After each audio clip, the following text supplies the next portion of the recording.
Hey, welcome to Hangar Z podcast, brought to you by Vertical Helicasts. This is a two-part series where we honor the memory and legacy of flight nurse Stacie Morse in partnership with ECHO Heliops, the First Responder Whiskey Society, Stacie's aunt Susan Morse deLucia, and her best friend Cindy Pratt. Flight nurse Stacie Morse, flight paramedic Margaret Langston, and pilot Patrick Coyle perished on January 29th, 2019, while responding to a call for a fixed-wing patient transport. As ECHO's second member from Alaska, Stacie was known as Alaska 2 and had a strong passion for learning. In addition, Stacie had a vast love for the outdoors and volunteered to better the community in which she lived. Stacie worked in various settings between the emergency department and ICU nursing before beginning her career as a flight nurse in Juneau, Alaska. I'd like to thank our sponsors, Robinson Helicopters, Collins Aerospace's Goodrich, and Metro Aviation. Again, thank you for joining us to honor the memory and legacy of flight nurse Stacie Morse, aka Alaska 2. Welcome to the Hangar Z podcast, brought to you by Vertical Helicasts. The Hangar Z podcast is the first and only podcast dedicated to promoting and exploring the personnel and equipment behind the missions in public safety aviation. Join your host, John Gray, Jeff Ratkovich, and Jack Shanley. Still southbound, skidding to a stop. Stand by here. Looks like they're getting ready to bail. Heads up, guys, bailing. Okay, the guy, he's running through the house, jumping the fence, through the shotgun, through something out. Grabbing the shotgun. Don't go over that fence. Don't go over that fence. Grab the shotgun again. He is armed. Stay there. Hold your position. 4 on the stop. You're in custody. Good advising code 4 on the stop. Hey, welcome to Hangar Z podcast. I'm your host, John Gray. Today we have a really special conversation lined up for y'all. This is an honorable conversation that we're going to have. We're joining up forces with ECHO and our First Responder Whiskey Society. We've made really good partnerships and friendships with these folks over the years. And through that, I was introduced to Cindy and Susan, and they're going to talk about an incident that took place back in January of 2019 involving Stacie Morse, who was fatally injured in an airplane crash. She was a flight nurse, and they were taking flight out of Cake, Alaska. And during the flight, their airplane went down. So kind of lean on Susan and Cindy to kind of talk about what happened during that incident. But again, to talk about that, we've assembled a really, really neat group of people to go through that. MB, you're here with us representing the ECHO FAST team. Thank you for joining us. We've talked about the FAST team quite a bit on the podcast, and you guys are doing some really powerful stuff and filling a really big need in our industry. So thank you for doing that, and thank you for volunteering your time to make that happen. And then Travis, we've had a chance to hang out and talk quite a bit. Thank you for joining us to go through this as well. And Nick, we've had a chance to hang out quite a bit and talk on the podcast as well. I'm excited to do this with you. And with the Hangar Z podcast, we always start with drink of the day. And you guys have a really unique way of honoring folks, first responders, through spirits. So I felt like this was a good opportunity to bring you into the podcast, to introduce yourself, the First Responder Whiskey Society, and then give us the opportunity to toast to Stacie. So Nick, I'll hand a drink of the day over to you. All right. Thanks, John. Hey, so my name is Nick Nguyen. I am the president and one of the co-founders of the First Responder Whiskey Society. I started the organization mainly as a place where first responders, that be police, fire, military, or medical staff, or family members, could just join together and share a drink. No politics, just sharing experiences with each other. And that started with actually my wife and I. One of the things that we would always do in the evenings is we'd share whiskey with each other and we'd talk about the day. And she actually has a background in the spirits industry and is a former dispatcher. So as our group grew on Facebook, we ended up unfortunately having a death in our charity. One of our members, Sergeant Harry Cohen, was a sergeant with the Riverside County Sheriff's Department, passed of an on-duty heart attack, and we wanted to honor him and support his family. So we used my wife Sarah's connections. We bought a barrel of Maker's Mark, and we sold it, and then we donated all the money to his family.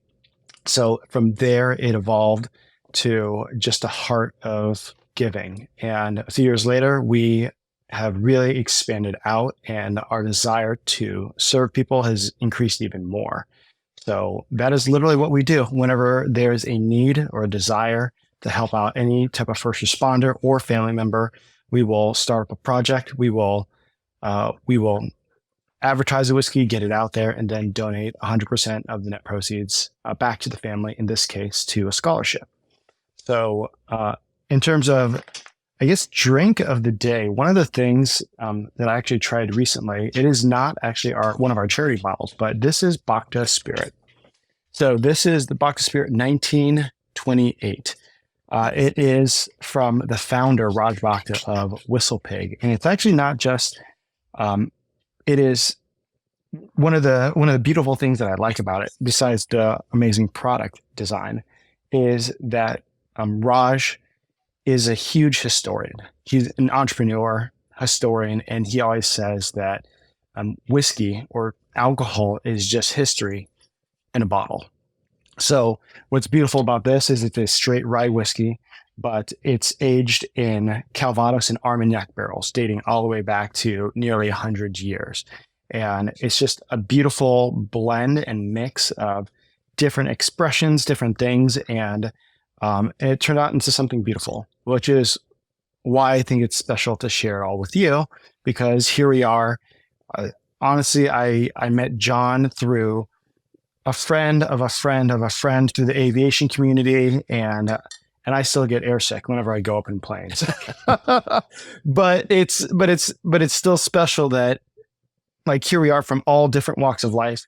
We were brought together by tragedy, which is extremely unfortunate and very sad. And it's especially sad for me because I'll never get to meet Stacie, and that's really sad for me. But it also fulfills me to be able to serve y'all. So that's why I wanted to share this with you. Yeah, that's cool. You guys, your memorial bottles you brought up, that's something really special, and you guys have created a memorial bottle for Stacie. I saw a picture that it was posted, I think, through the ECHO socials, and that's one thing. You guys have partnered with Liberty Call, and I believe they're out of San Diego, and they customize a bottle with the person who's being honored with their badge or their patch design that's basically sent to you through the family or the involved parties. And you guys use that in conjunction with Liberty Call and make this really cool memorial bottle. And I remember talking to you before, and the idea was, the bottle's one, it's an heirloom that can be passed down. If the person has a child, they can use that to toast their parent at their 18th or 21st birthday. And it's just a special way to tribute somebody. And beyond that, it's a great way, unique way to raise money for the families of the involved tragedy. Which this is one of those cases. So you guys have created a bottle, and it is available for sale. And that, like, the proceeds of that will go to the scholarship, and we'll touch on that as we go into the podcast. Thanks for bringing that up, and for what you guys are doing at the First Responder Whiskey Society. That's really cool. Nick, you actually the one that got me into whiskey, believe it or not. We were talking, and I told you I wasn't a whiskey fan, and you guys sent a 6 different little tasters, and there was the Whistle Pig that I actually liked a lot. So that's where it started. And I recently retired. I had a retirement party, and at my retirement party, I ended up getting like 30 different bottles of whiskey, which was awesome. So I went from not liking whiskey at all to having a pantry full of it, which is great. But for today, I'm drinking a Bibb & Tucker. It's a aged 10-year small batch bourbon whiskey. So that's what I've got to cheers to Stacie. Travis, what do you got going? This evening I have from the Bold Rock Distillery here in Virginia. Started as a cidery, now is a full-on distillery, and they just put out their 2-year bourbon whiskey as well. That's awesome. MB, I know you're working, so I'm sure you're cheersing us with a cup of coffee or something. Yeah. I have water, but because I just got back from Ireland, I did pick up a small bottle of one of Bushmill's commemorative bottle to bring home, and I'll do that in the morning because I work nights. So awesome. I'll do that in the morning for Stacie. Right on. Susan, how about you? I'm going with one of Stacie's favorite, and that would be the Rainier beer. All right. Very cool. Cindy? Currently, I have water, but Recently, I had my favorite whiskey, which is an Irish whiskey. It's the Balvenie 14-year Caribbean cask. Okay, very cool. Well, this is an opportunity for us to cheers to Stacie. So cheers to Stacie and cheers to y'all for joining us. Cheers. Cheers. Cheers. Well, as we start to talk about Stacie and the impact that she's had on countless lives, I'd like to start with Travis. Travis, can you just introduce yourself, introduce ECHO, and what your relationship was with Stacie? Absolutely. And thank you, John. So my role with ECHO is as the HIMSS director. So overseeing air medical aspect, as well as the education component for what ECHO offers. ECHO is an all volunteer organization, nonprofit. And our mission is to not only provide affordable and accessible education, but also peer support resources, networking, and support to families and crews who have undergone any form of trauma or tragedy. I'll pass it on to MB to talk about the peer support resources and the scholarship. But thank you for allowing ECHO to be a part of this and to bring us all together to talk about Stacie. Yeah, you guys are doing some great work. You know, the fact that you guys are all volunteers and you've really filled this need in our industry in a lot of ways is really, really, really interesting and really great. So thank you guys for what you're doing. And MB, we'll get to the scholarship and to the FAST team as we go. But to start, Cindy, I'd like to start with you. I know you were very close from what I understand with Stacie, and you've got a story to tell about who she is and the impact that she had on your life, your family's life, and everyone around her. So can you just start by telling us a little bit about Stacie? Stacie was one of those people that you kind of like instantly fell in love with. She was very energetic, very outgoing. I first met Stacie because I was charged with training her when she first joined Guardian Flight. From there, we became pretty much fast friends, and we had a lot of adventures together on the clock and off the clock. Yeah, I would imagine Alaska is quite the place for adventures, whether, like you said, it's on the clock or off the clock. You talked a little bit about working for Guardian Flight. What do you do currently, and what was your assignment when you worked with her? So I am a flight paramedic, and I was a flight paramedic when I worked with her as well. At the time, the schedule was 2 weeks on, 2 weeks off. So we spent a lot of time together. How did you find your way to Alaska? Did you grow up in Alaska, or is that something that you kind of sought out to do? No, I was born and raised there. We were based out of Juneau, but I'm originally from Eagle River. It's now basically like a suburb of Anchorage. It's about 10 miles north of Anchorage. But nope, I had always wanted to fly and had an opportunity, and it was my first time like leaving home, because it's about an hour and a half jet ride south. A lot of times on the podcast, we ask about people's influence and how they got into aviation. But I feel like in Alaska, everybody's in aviation because you have to be. You know, it's one of those unique places. It's probably the only place in the U.S., if not the world, where aviation's almost as common as driving a car. So really interesting that you got to be a part of that and make that a career, and that you're continuing to do that today. Susan, I'd like to shift over to you, and maybe you can just give us an overview of Stacie as a child and what she was like growing up, and kind of what led her down the path of public service and to become a flight nurse. Thank you to our sponsor, Robinson Helicopter Company, the choice for unrivaled safety and reliability, so you can accomplish any mission with confidence. For more than half a century, Robinson has been at the forefront of the helicopter industry. From the R-22 to the R-66 turbine, Robinson makes helicopters accessible so more people can accomplish more missions.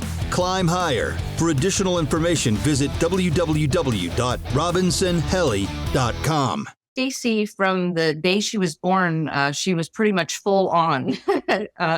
She was super loving and caring and very intelligent. her mind was just kind of always figuring out what's next. She would never just look at something for a small second. She would analyze it all and figure it all out, and then she would do it. It was just the way she was. She went to high school here locally at Squalicum, and she was an avid soccer player. She played for the team there, the Storm, and then she also played for the traveling teams, the Ranger teams. And she loved that. She excelled at that and everything she's ever done, truly. She went on to complete her registered nursing degree here locally at a community college, Whatcom Community College. But she was snatched up very quickly by Providence Regional Hospital in Everett. And she loved working there. She loved the emergency department, the trauma department, the intensive care units, anything where she knew she could make a difference. She had to challenge herself all the time. It's just how she was. Her ultimate goal from the very beginning, though, was to become a med flight nurse. She was just driven to meet this objective. For a time there, it was basically all we talked about. There were so many specifications for becoming a flight nurse. You had to put in so much time here or so much time as a registered nurse. You had to be in these trauma units, intensive care or emergency units, even to be considered.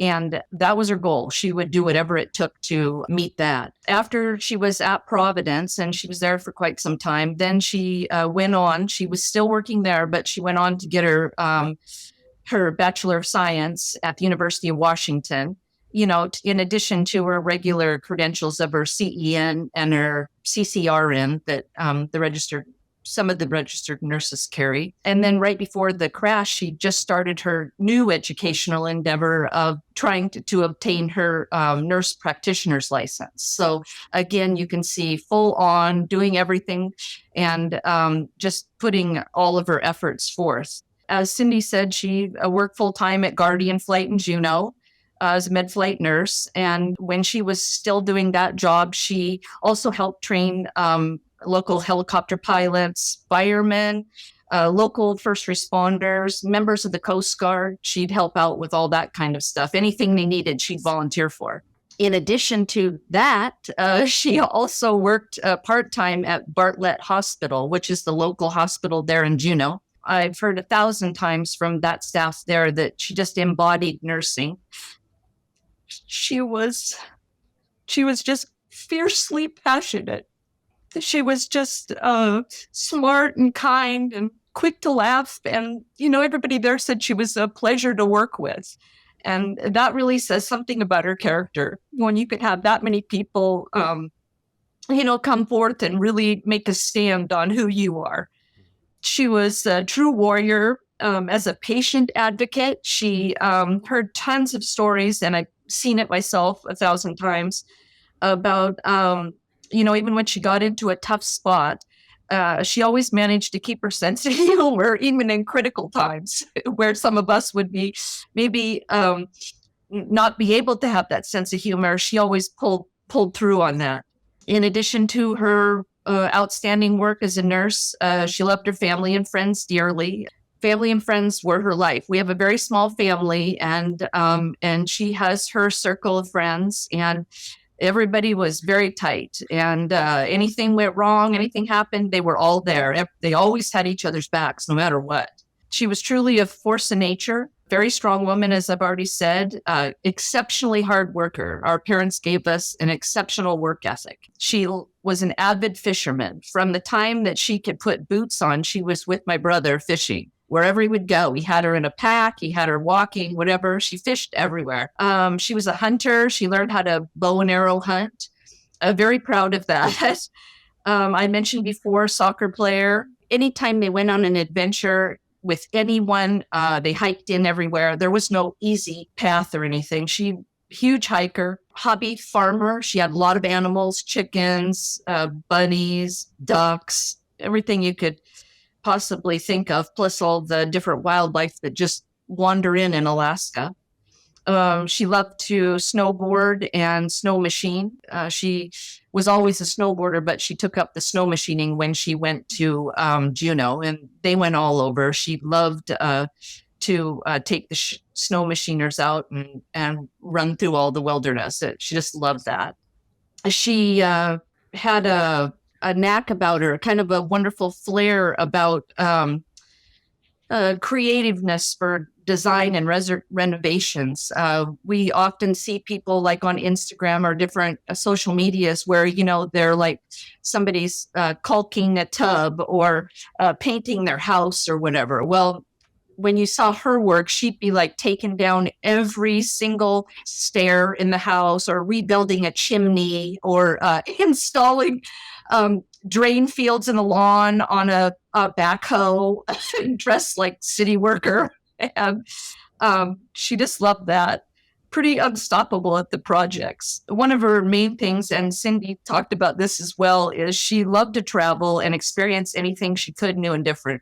She loved Alaska and anything it had to offer, but it just opened up a new path for her to be able to do all the things she loved. And even though down here in the Northwest, we still have many of those things, she was able to just enhance everything that she'd ever dreamed of. She said she wasn't coming home. And she also said that Juneau was her new home. So we never expected her to move back here no matter what. To kind of sum it up, I said that I've always said she made her mark wherever she went, no matter what. She was a badass adventurer by far. She left no stone unturned. And in her short 30 years, I'd say she experienced more than most people see or accomplish in their entire life. There's no doubt about that. She's run circles around anyone else in our family. And you can see by all of this how we remain like full of grief. It never goes away. And honestly, we're all changed forever. That's for sure. We kind of vowed to each other that we'd just keep her and Delta's legacy alive. So that's pretty much what we do daily. We try to do whatever we can to make them proud and to just make sure that they live on, because they were really important. They touched on so many lives. And it was unimaginable what happened, but what's happening now is magical. Yeah. It's neat that she's still continuing to touch lives and impact people through the scholarship and the memories that she made when she was with you guys. And to go back to her initial decision to go to Alaska, you talk about her, and I can see the ambition and the sense of adventure that she had just in your description. Was that sense of adventure what took her to Alaska? I think so. I think that part of that, the sense of adventure also was linked to the med-flight nurse, because no matter what happened when she was at Providence Hospital in Everett, her ultimate goal was to be that med-flight nurse. And so wherever that was going to take her, and she had several offers at that point, but when that one opened up at Juneau in Alaska, there was no way that she wasn't taking that. It was just that was the ultimate for her, all of her favorite things. Yeah, that's great. A lot of times when I talk to people, I like to ask about impactful missions that they're a part of, impactful cases that they worked at. And Cindy, I guess I'll kind of transfer to you for this. When you think about all the calls that you had an opportunity to work with her on, is there an incident or a case that comes to mind that was really impactful because of who she was and what circumstances you found yourself in? There's one case that we were on together that it was almost like an anomaly. Our patient had a case of flash pulmonary edema, a possible MI, right-sided MI as well. We had to transport that patient down to Seattle, and she was intubated and awake. The patient was awake, alert, and able to... I show up and I'm like, she's awake. And they're like, yeah, we know. I'm like, all right. Like, not medically complex at all, but just an enigma. The patient had started taking a new blood pressure medication and nobody knew what it was. And we would switch off charting. It was my turn. And I'm just going through all this paperwork and there's nothing there. And I was like, hey, Stacie, wouldn't you just ask her to write down what she takes? And she's like, oh, yeah, sure. Because this lady is maxed out on, because I'm just like, can we just make her go to sleep? This is weird. Just write it down. Thanks. And I don't even remember what it was, but I was like, okay, cool. Anyway, uneventful. A couple weeks later, she is filling in a base in Sitka, which is, I don't know, like a 30, 40-minute flight from Juneau south. And she was getting on the flight to come back to Juneau. And I remember her just texting me, and she's like, I have a story to tell you. I was like, okay. That patient saw her in the airport and immediately recognized her and gave her a huge hug and said, you saved my life. And I was like, okay. Yeah, we save lives. Yeah. Yeah, that's one thing that I really admire about the HIMSS industry and what you guys do. You have such an impactful mission, and you touch people's lives in a very unique way. And I mean, literally saving people's lives. That's awesome. Sorry, I kind of cut you off there. Oh no, you're good. You're good. That was about the end of it, because I was like, holy moly, that's crazy. Because I mean, she was on fentanyl and Versed, and I was like, how did she remember that? The other side of it, we always talk about the funny side too. And I know, being that you spend a lot of time with her at work and outside of work, I can only imagine some of the funny places you find yourself in. But can you recall a time at work that was funny for whatever the reason was? In law enforcement, we see funny stuff all the time. It's just part of what we do. And you guys, we kind of talked about it earlier. We kind of have to make light of some of the things we see in order to deal with it. So I know your guys' sense of humor is on par with ours. So maybe you can recount a story that was something that was funny between the two of you. Thank you to our sponsor, Collins Aerospace Goodrich. Whether your mission is saving lives or servicing high-value assets, Collins Aerospace's Goodrich hoists stay ready to assist. Features such as single-point payout reduce the potential for hoist-induced load swings, enhancing overall safety. One of our last flights together, we got stuck in Anchorage, and we had to take the commercial flight home. So we're at the airport, in our flight suits. We checked all of our gear, and then we have to take out, all the batteries and keep them with us. They don't like that, apparently. We go through security like normal, and flying in Alaska, you carry quite a bit of narcotics. We go through TSA, and we put like our narc bag on the belt, and like the TSA agent, he's like, okay. And we're like, well, it's not really, it's like 4 ounces, right? And so she opens the module up, and it's, just full. And the TSA agent's like, whoa. And he's just like, just let it through. We're like, and then I'm just like, I'm just going to walk through. I'm not emptying my pockets. I took like my scissors off. But I don't know how many times I had to go through the metal detector, and she was like, just empty your pockets. I was like, fine. And it's the last thing that I pull out. It's just in case anyone knows, the charging brick for your iPhone will set off the metal detector. Get onto the airplane. And of course, we have our headsets with us. We got noise cancellation headsets. And so we put them on. And then one of us forgot a pillow, because these flight times are long. Like, they could be 4.5 hours one way. So we carry, just like a packable pillow, maybe a sleep mask, so one of us pulls out a pillow, blows it up, and we're like, oh, well, we're sitting right next to each other. So we just like kind of snuggled up. And that's cool. It's a good friend right there. Susan, for you, being that your family, our family members see us at our most vulnerable points, but have the opportunity to see the funniest parts of our lives because of that vulnerability and just the sheer amount of time you get to spend together. When you think back on your time with, Stacie and this whole youth childhood thing, what comes to mind as something that was funny that you can recall? Yeah. I could write a book, literally. There's my brother, which is her dad, Tim. Her and him were like two peas in a pod. And when they're together, and then all of us are together, it's a sight. very fun loving. And so there's a lot of stuff that happens. And, obviously I can't talk about it, but no, it's just, there's so many stories, but I can tell you that,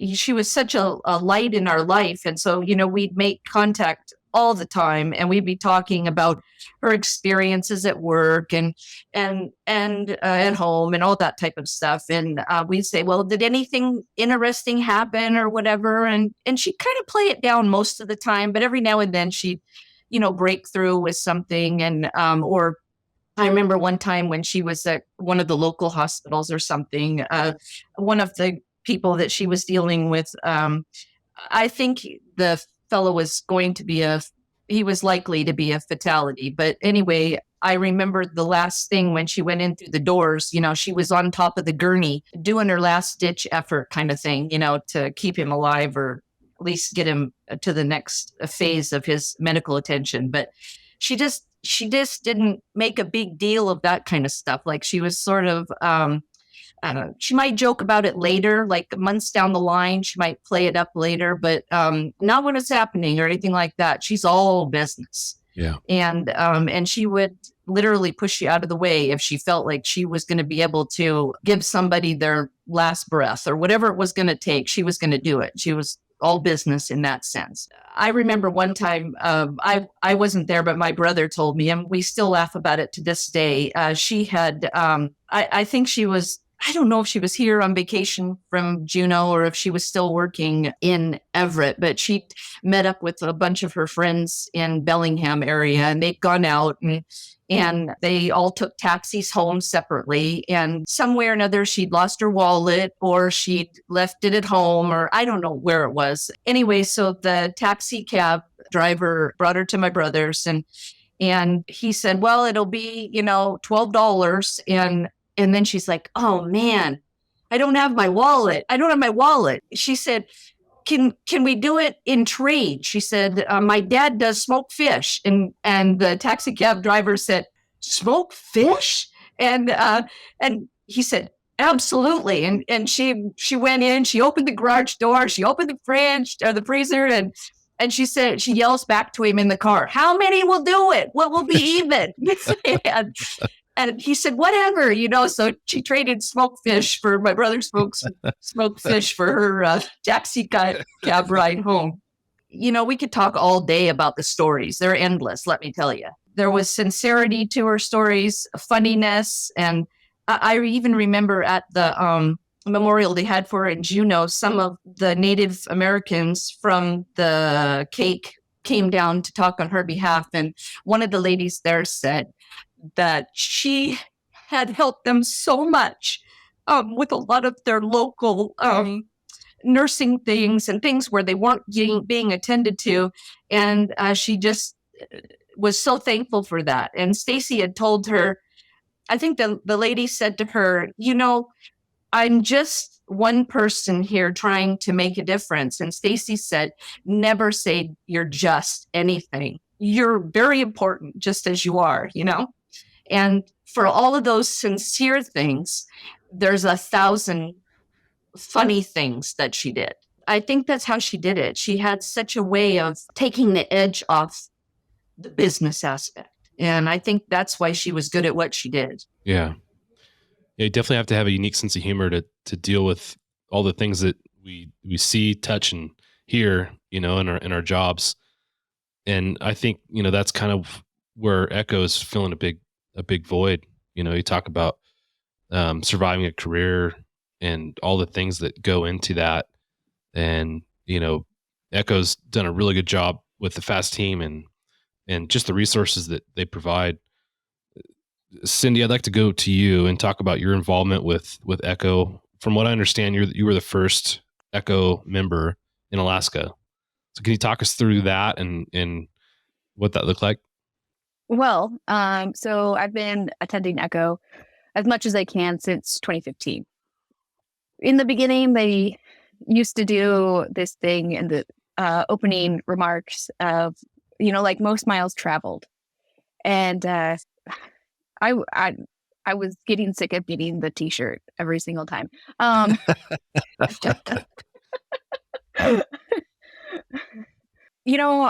I would talk about how awesome the program is. And Stacie was like, I'm coming with you. I was like, okay, get someone to watch the chickens and the dogs. Let's go. Yeah.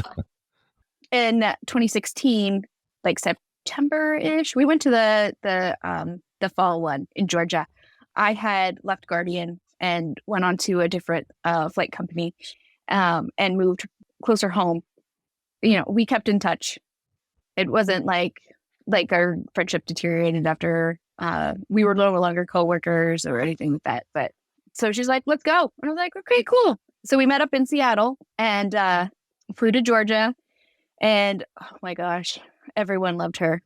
And the director at the time, he was like, hey, I got a job for you guys. And we're like, what? He's like, you guys got to sell shots. Shots for what? It helps start up the FAST team. That's a great story. I don't think you can be any more impactful than that. So what was the drink of the day that day that you guys created FAST? Moonshine. All the different flavors of moonshine. That sounds like a headache right there. We did a great job. So we had to stay, somewhat sober. Oh, that's great. Nick, what's your thoughts on moonshine? Well, first, were they all mixed together, or was it or is it just straight moonshine for everyone? Towards the end of the night, things did get a little fuzzy. But there might have been, a mixed drink. Well, our charity, in our charity, we are equal alcohol employers. So let's say that. So MB, can you touch on the foundation of the FAST team and how that kind of propelled the FAST team into existence? Thank you to our sponsor, Metro Aviation. Metro Aviation, the world's largest family-owned air medical operator, offers comprehensive aircraft services with 140-plus aircraft in over 25 states. The Completions Center installs medical and law enforcement kits and avionics, serving diverse aviation needs, including offshore, utility, VIP, and corporate sectors. So, like Cindy said, it was really a grassroots effort and really started by our previous director. And we saw that fire did a really good job of taking care of each other in times of crisis, and police do a really good job of taking care of each other. But EMS historically is not good about it. It's basically, you had this bad event, now get back on the ambulance, do your job, don't cry about it. And we're like, that's wrong. It's, this is why our industry is having problems retaining staff and having, career issues. And so typical to ECHO, it's like, hey, if you see a problem, you need to be the change to fix it. So a group of people got together and they were like, how are we going to change this? And they, kind of brainstormed. And I want to say like that 2016 into 17 is really when it started. And then by 17, the team had their first deployment. And then in January of 2018, they had run their first academy to train our own staff rather than sending to outside. And we've been doing our in-house training ever since. We're about 18 members strong now. It's a small but very dedicated group of people. And like Travis said, we're all volunteer. And especially for the FAST team, it's really important. You can't pay someone to do this. The genuine side is lost if there's payment for any of our services. So everything that FAST offers is free, and you don't have to be an ECHO member. We're getting bigger, but when we first started out, it was East Coast helicopter operations, and we were small, and people didn't know. They're like, "Who are you, crazy people? Like, what? You're showing up and doing like this for free? Like, who are you? What's your edge? What's your gimmick? Like, what do you want?" And we're like, "No, we just want to do the right thing."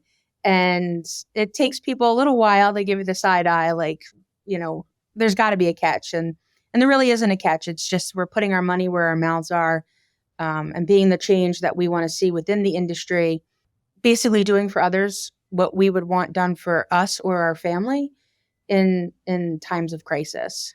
Yeah. Yeah. I think at this next year's conference, we need to have a drink that's in honor of Stacie and Cindy. And it's just a thing of moonshine. Yeah. Yeah. We'll continue funding the fast put that team in for our fundraising idea. Cindy shaking her head. So maybe the headache from 2016 still sticking with her. Any echo is almost like a headache every morning, but it's always self-induced. No, this is great. Well, this is what makes Echo Echo. Yeah. So this last year, I get so mad because I love waking up and going for a run, especially in San Diego. Echo was in San Diego this last year. And I'm like, I'm going to wake up every morning and go for a run because we're on the bay. It's beautiful. And I wake up and all those beers and all the drinks from the night before prevented that run from happening. And I'd see there was a dedicated group of at least 10 people that were showing up every morning, and I'd see them running. I get so mad. I'm like, how do you have the energy and effort to go out here and do this? And I can't. So, but yeah, that is a thing. No, the FAST team is really great. Like you brought up peer support and law enforcement, and we're getting better. And a lot of law enforcement agencies have done a good job. San Diego's done a good job of creating a really strong peer support team. But when it comes to aviation, I think law enforcement's kind of at a loss for how to deal with a lot of the incidents that we're talking about tonight.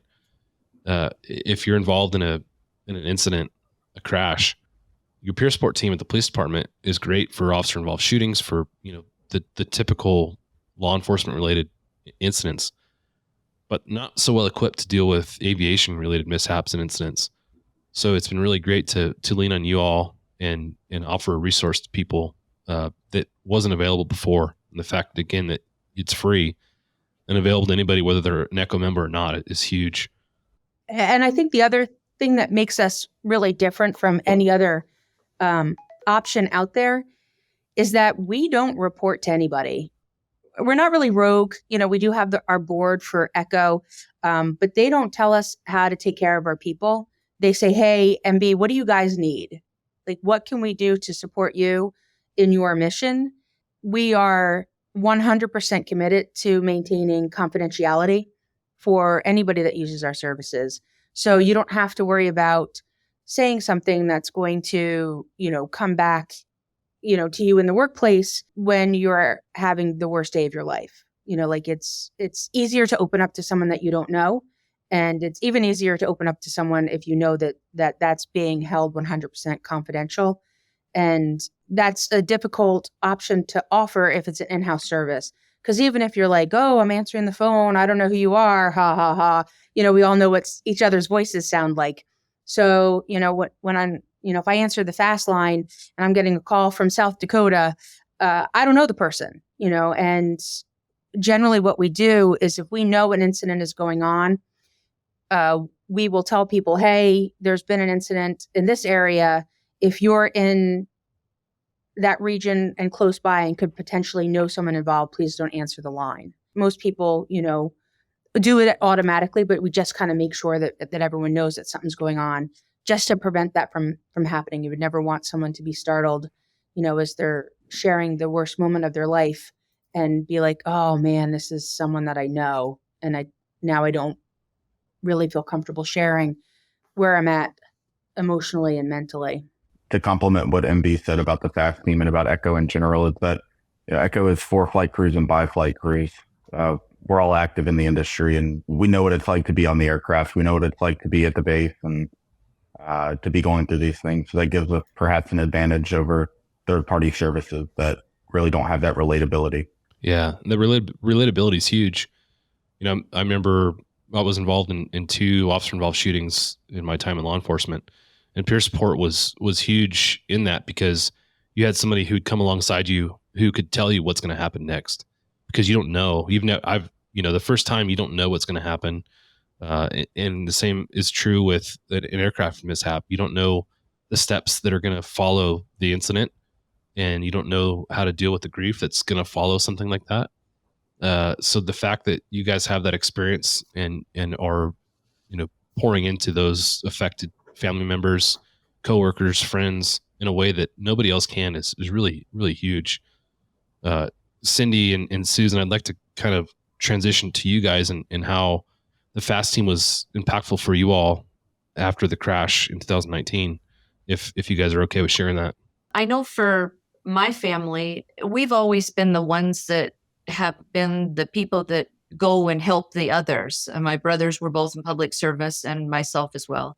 So we've always, when there's been a tragedy, no matter what it was, we were always the ones making the food or going to mow their lawns or do whatever it took just to be there for them in whatever way we could. And when this happened to our family, even though we were all in either law enforcement, working for the city in public service, firemen, all these different things, it left you helpless. Like we wandered for a while, like just trying to figure out what path that we should be taking. I told MB this a long time ago, that something that really baffled me along the way was that the people in your lives today, the ones that you think if something really bad happened, you think would be there for you, those aren't the people that are there for you.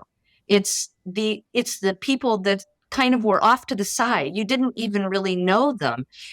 They might have been part of Stacie's life or something in that area, but they weren't part of your daily routine. And I think that's the thing that it's not even being impressed. It's like it's allowed us to live on. I don't say move forward or anything like that because we just don't. Like MB checking on me and just ECHO in general, just a bunch of people that have really taken time out of their lives to make sure that we're okay 4 years later. It's not something that just passes by. And I can't even tell you the amount of times, even when we started the scholarship, I could barely get 2 words out talking about the candidates because they all reminded me of Stacie. They were so close, the selected people, that it was just like her being reborn, and then after we do it and get through the whole Zoom and everything, MB would call, "Are you okay? We'll all check on you during the week or whatever." I said, no, we're good. And just the most unlikely people, not at that time. Now they're the most likely people. They are our family. But prior, it's a rude awakening when you go through something like this, and where the support actually comes from and what do you need. And I know also as a family, we needed to hear things from people that were in her world because the other people, they understood loss of life. And, everybody's lost somebody that's very important, but we needed to hear it from people that, for instance, never got to bury a body, never got to bury their loved one, And so ECHO was and is a huge part of our life. Yeah, they're great. And you brought up something that's really interesting, and I 100% agree. The initial days and weeks after an incident, whether it's a crash, a fatality of any sort, you've got a ton of outpouring of people calling to check on you to see how you're doing. But I feel like it's the months and years after that are really hard because after the initial couple of weeks, people start to fade away, and the initial support disappears. So the fact that ECHO stepped in to call and just say, "How you doing?" after things they know could be traumatic is really, really great. And like you said, the pain never goes away. It's just, it changes over time, so kudos to ECHO and to what you guys are doing through the FAST team. You're really impacting people's lives and honoring those that have passed, in an incident like this. It's really neat to hear the impact that you guys are having. Cindy, I'd like to go to you just to hear a little bit of your story and how the FAST team was helpful from a practitioner standpoint, a crew member standpoint, and you were a friend as well, a best friend on the outside. So can you just kind of talk through that a little bit? Kind of, early on in this industry when, you make all of these friends, you know the inevitable is going to happen. You never think it's going to be this close at all. And waking up to all the texts and phone calls. Where are you? Are you safe? Stacie's missing. And just trying to make it through that initial hour. The FAST team was there. Granted, I never had to call the line. Everyone pretty much reached out. People I don't even know at all.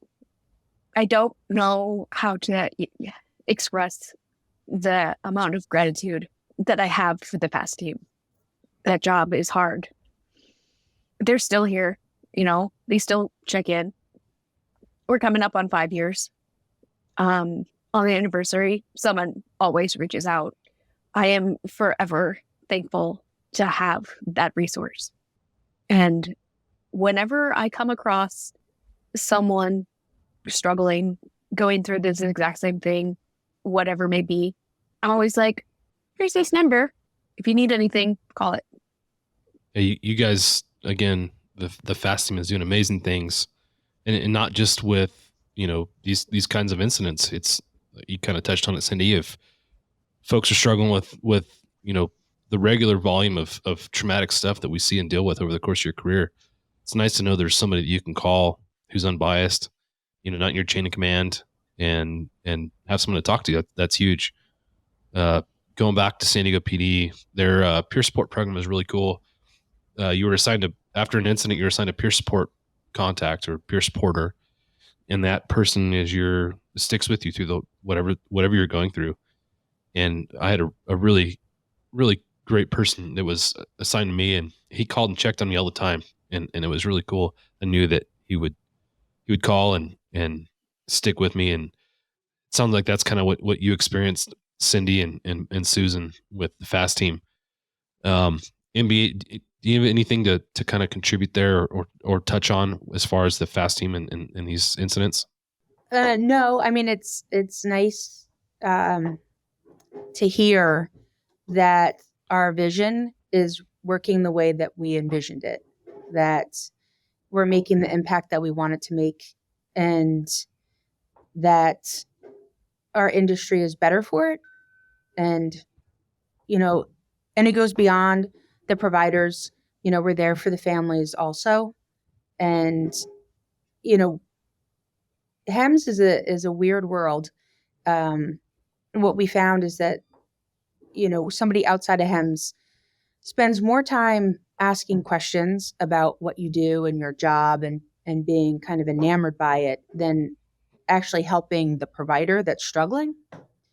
So to hear that we're doing it is pretty awesome. Yeah, that's huge. I think in MBU, and I talked about this a little bit last night. One of the things that's surprising to people is the unexpected after something's happened. I think we all kind of generally have an idea of whether it's a fatality, an officer involved shooting, whatever the critical incident you're dealing with is. You kind of have an understanding of what's gonna follow that thing. You're going to get a phone call from X, Y, and Z, but there's a lot of unexpected things that happen as well. And this is kind of a really unique opportunity for us to get some insight to prepare future families and friends and coworkers for what's going to happen, because Cindy and Susan, you guys have been through it, and you're doing it on a daily basis today. What advice, I guess, Cindy and Susan, would you guys have for folks that are unknowingly in a position they're going to get a phone call tomorrow, the day after, or again, one phone call away from hearing of a tragedy involving a loved one, a friend, a coworker? What's the one thing that was kind of unexpected that you would give some advice to when it comes to this topic? Cindy, we'll start with you.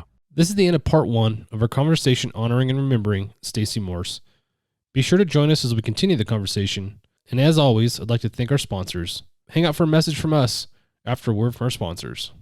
Thank you to our sponsor, Robinson Helicopter Company, the choice for unrivaled safety and reliability, so you can accomplish any mission with confidence. For more than half a century, Robinson has been at the forefront of the helicopter industry, From the R-22 to the R-66 turbine, Robinson makes helicopters accessible so more people can accomplish more missions. Climb higher. For additional information, visit www.robinsonheli.com. Thank you to our sponsor, Collins Aerospace Goodrich. Whether your mission is saving lives or servicing high-value assets, Collins Aerospace's Goodrich hoists stay ready to assist. Features such as single-point payout reduce the potential for hoist-induced load swings, enhancing overall safety. Thank you to our sponsor, Metro Aviation. Metro Aviation, the world's largest family-owned air medical operator, offers comprehensive aircraft services with 140-plus aircraft in over 25 states. The Completions Center installs medical and law enforcement kits and avionics, serving diverse aviation needs, including offshore, utility, VIP, and corporate sectors. Thanks again for hanging out and supporting our sponsors. I always say it, but it's entirely true. Without our sponsor support, we wouldn't be able to bring this content to the community. AGI is getting close, and we'd love for y'all to stop by the Vertical booth, which is booth number 5716, to say hello. That week's going to be awesome. Looking forward, we have some great podcast releases coming up. We'll be releasing a conversation we had with Brian Santee from Anaheim PD Air Support, and a conversation we had with Doug Bremer from San Bernardino County Sheriff's Aviation, and Ian Price from the Riverside, California Police Department. During that conversation, we talked about the value of community outreach programs in the form of fly-ins, such as the Loma Linda Children's Fly-In. Look forward to catching you guys later. Cheers. Time to close up the Hangar. Thanks for joining us on the Hangar Z podcast, brought to you by Vertical Helicasts.